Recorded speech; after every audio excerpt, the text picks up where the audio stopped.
बिहार में 2025 में विधानसभा चुनाव होने हैं। विधानसभा चुनाव से पहले बिहार के अंदर सत्ता का सेमीफाइनल है। उपचुनाव हो चुके हैं और तमाम दलों ने जोर आजमाइश की है। परिवारवाद के खिलाफ निर्णायक लड़ाई भी है। धनबल एक नई चुनौती और उसमें परिवारवाद का एक राजनीतिक घुन, इसलिए यह महत्वपूर्ण है कि जिनके परिजन लगातार राजनीति में पीढ़ी दर पीढ़ी कायम रहते हैं वो अकूत संपत्ति बना लेते हैं, राजनीति को व्यवसाय बना लेता है। जनता दलियों के नेता आदरणीय नीतीश कुमार जी ने परिवारवाद के खिलाफ जनता से जनादेश मांगा था, लेकिन जनता ने जनादेश हमको नहीं दिया। उसके बावजूद न्यूनतम मानक और अधिकतम सीमा तक हम इसकी रक्षा करने का जरूर प्रयास करते हैं। तो ऐसी स्थिति में राष्ट्रीय जनता दल तो उसका सबसे राजनीति का निकृष्ट उदाहरण है कि भाई पार्टी के राष्ट्रीय अध्यक्ष लालू जी, विधान परिषद में नेता रहेगी राबड़ी देवी, विधानसभा में तेजस्वी यादव, अब्दुल बारी सिद्दीकी जैसे लोग मुख्य सचेतक बनेंगे, लेकिन विरोधी दल का नेता कौन बनेगा? राबड़ी देवी। इसीलिए कि सुविधा है उसमें ज़्यादा। तो सुविधा के लिए राजनीति करना माने जो वेतन की राशि है उसको भी बचा लेना है, सरकारी कोष से अपने जीवन को चलाना है। मुझे लगता है कि मेरे दल में तो ऐसा कोई उदाहरण हमको जानकारी नहीं है कि हमारे दल में ऐसा, और हमारा नेतृत्व इसकी अनुमति भी नहीं देता है। हम लोग मूल रूप से रखें कि भाई हमारे दल में न टिकट कोई खरीद सकता है, किसी की औकात नहीं है कि टिकट खरीद लेगा, और दल के अंदर रहना है तो अपने लिए आप रहिए, अपने बेटा बेटी और पोता पोती के लिए नहीं रहिए।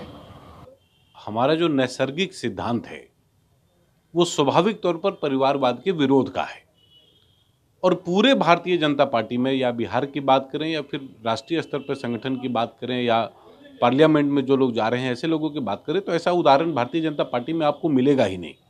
हाँ, ये जरूर है कि पिता ने जब राजनीति छोड़ दी और वो किसी भी प्रकार के निर्णयों को जब प्रभावित करने की स्थिति में नहीं रहते हैं, ऐसे में अगर आवश्यकता होती है संगठन को तो ऐसे लोगों को चुनाव में हम लोग लेकर आते हैं या संगठन में भी जगह देते हैं। तो हम ये चाहते हैं कि सामान्य परिवारों से निकले हुए लोग, जिसको प्रधानमंत्री जी ने भी आह्वान किया है कि अगले आने वाले वर्षों में 1 लाख से ज़्यादा नौजवानों को भारत की राजनीति से जोड़ेंगे। एनडीए के लोग उपचुनाव का ही देखिए ना, 3 उम्मीदवार परिवारवादी पार्टियों से ही तो दिया है।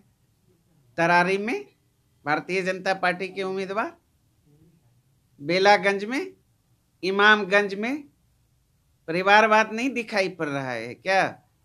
सबसे अधिक परिवारवाद तो एनडीए में ही है, और परिवारवादी पार्टियों के सहारे नरेंद्र मोदी जी की सरकार चल रही है, दिखाई नहीं पड़ रहा है। देखिए, नीतीश कुमार पर तो परिवारवाद का आरोप नहीं लगता है। परिवारवाद का मतलब होता है खुद पद पर रहते हुए अपने सगे संबंधी परिवार, बेटा बेटी, पत्नी को आगे बढ़ाना। जैसे बिहार में लालू प्रसाद की पार्टी राजद को तो मैं एक फैमिली पार्टी मानता हूँ।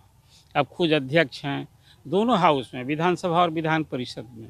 यहाँ छोटे लड़के हैं विपक्ष के नेता, वहाँ खुद राबड़ी देवी हैं, एक बेटा विधायक हैं, एक बेटा एमपी है, एक चुनाव भी अभी देखिए। तो कुल मिलाजुकर ऐसा परिवारवाद जहाँ की परिवार से जब कुछ बचता है ना, तब दूसरे के लिए सोचा जाता है। ये परिवारवाद दूसरे दल में नहीं, लेकिन परिवारवाद से कोई पार्टी अछूती हो, मुझे तो लगता है कि परिवारवाद की इस राजनीति को इस चुनाव में, उपचुनाव के नतीजे में कहीं झटका लग सकता है। और जिस ढंग से प्रशांत किशोर ने एक रणनीति के तहत सभी क्षेत्रों में कैंडिडेट दिया है, एक उसका भी कारण होगा। और परिवारवाद तो इस बार सही है, इस उपचुनाव में तो परिवारवाद एक मुद्दा ही रहा। ये परिवारवाद जो मुद्दा रहा है ना, इस उपचुनाव में 3 सीट जो महागठबंधन की है, 1 सीट कहीं एनडीए की रही है, इसमें कहीं कोई रद्दोबदल हुआ तो पहला झटका तो मैं मानता हूँ परिवारवाद को ही होगा। विधानसभा उपचुनाव में दलों ने कई उम्मीदवार मैदान में उतारे हैं। ज़्यादातर उम्मीदवार ऐसे हैं जिन पर परिवारवाद का ठप्पा लगा हुआ है। जनता के फैसले विधानसभा चुनाव के नज़रिए से महत्वपूर्ण होने वाले हैं। अशोक के साथ रंजीत, ईटीवी भारत, पटना।